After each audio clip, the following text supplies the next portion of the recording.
That's some good shit. Right then, let's talk a little bit about diet drinks, shall we? Because recently they've got a lot of shit for no reason. Especially recently, considering there's been a metric shitload of different research done on the potentially lethal effects of diet drinks, or more specifically, the sweetener within diet drinks. And I want to talk about that a little bit more, and also just to try and calm your nerves about why you probably won't die if you have a few Diet Cokes a day. So one active ingredient within diet drinks, which gives it that sweetened taste, is something known as aspartame, or aspartame, or aspartame, or whatever the fuck, however the fuck it's pronounced. I don't care. I call it aspartame. In fact, no, I don't. I call it aspartame. Aspartame. Now, aspartame is a chemical compound which is 1,000 times sweeter than sugar, which means that you need a smaller amount to get the same sweetened effect of sugar. Which also means that you can produce a drink which is just as sweet as its sugary counterpart with a fraction of the calories, sometimes literally 1 or 2 calories depending on what drink you have. But there's a bit of a controversy behind aspartame. People saying that it's bad for you, it causes cancer, it causes tumours, it causes ill health effects. You've even got some regulators giving it the label of a type 2B carcinogenic, which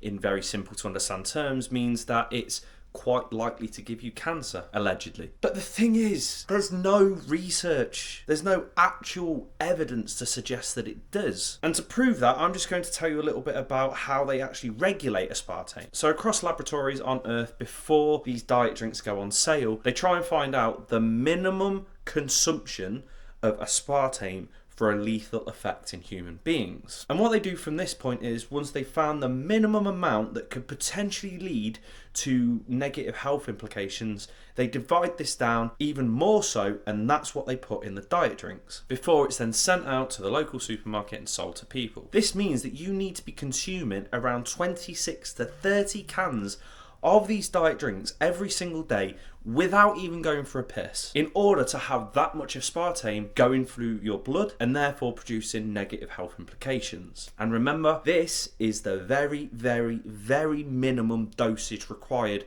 to begin producing negative health implications. So unless you're smashing off 30 cans of Diet Coke every single day without even a toilet break, you're most likely going to be fine. Now, as I said, there's some regulatory bodies that have placed diet drinks or aspartame on the carcinogenic list and labelled it a type 2B carcinogenic. Guess what else is also a type 2B carcinogenic? Sunlight, aloe vera, and these bad boys. And I guarantee the majority of you couldn't think of anything worse than giving up sunlight and your smartphone indefinitely. So you're using your smartphone fucking hours every single day. You're not drinking Diet Cokes for hours every single day. Most likely going to be fine. And then there are going to be some people that say, oh, but they found these studies where they gave Diet Coke to rats and they developed, tumours. But the thing is, rats cannot be compared to human biology. Rats can't catch the common cold, for example. And the amount of aspartame that they actually gave these rats was a comical dose. Remember, rats are much, much smaller than human beings, which means that the concentration of aspartame in the liquid that they gave them was ridiculous and would obviously cause some kind of health implications, because that'd be the equivalent of us downing a 10-litre can of Coke straight away. And finally, people say that there's an association between obesity and diet drinks. Listen, obesity is a complex issue, I get that, but at the root cause, it is literally just people intaking more calories than what they've been burning off consistently. That is what the root cause of obesity is, despite the fact that it's got behavioural and societal factors affecting it as well. That is the root cause, which means that in order to be associated with obesity, the drink or food in question must have massive contribution towards you intaking more calories than what you burn off. Now, if we take a Red Thunder, for example, it's got per can 6 calories, which means if somebody burns off 2,000 calories a day, they have to basically be drinking around 333 cans of these simply to get the same amount of energy as what you burn off. So to put on body fat and to obviously get obese by drinking these things, you need to be drinking a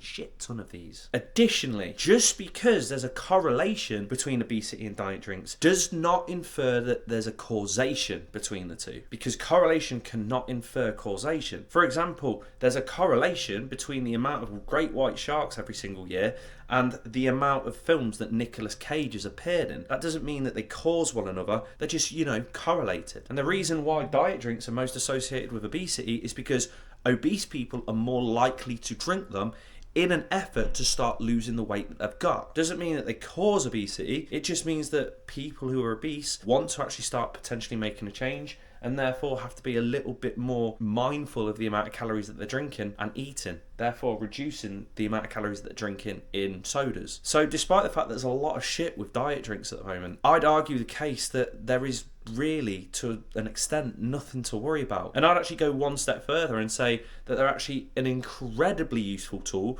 to help with weight loss. Because let's say, for example, you're somebody that drinks 2 cans of Coke every single day. That's about 300 to 400 calories smashed off simply from drinking Coke. If you then switch that to Diet Coke and intake 1 or 2 calories from the Diet Coke, you've literally conserved 398 calories by literally just switching it out and having the Diet Coke instead. So you are reducing the amount of calories that you're intaking simply by switching out regular soda for your diet soda. And I know that water would always be the go-to for a drink, but at the end of the day, sometimes we don't drink a drink because it's refreshing. Sometimes we just want to drink it because it tastes nice and it's got a shit ton of caffeine in it and, you know, keeps the voices away. So yeah, don't believe all the fear-mongering behind diet drinks, aspartame, because it most likely hasn't got much evidence to back it up, and it literally is just a way to scare the living shit out of you. I hope that helps, and I hope that makes sense. If you did like this video, feel free to give it a like. If you got any questions, feel free to comment below, because I'd be more than happy to answer. And if you want to catch the next one, make sure that you're either subscribed to me or following me.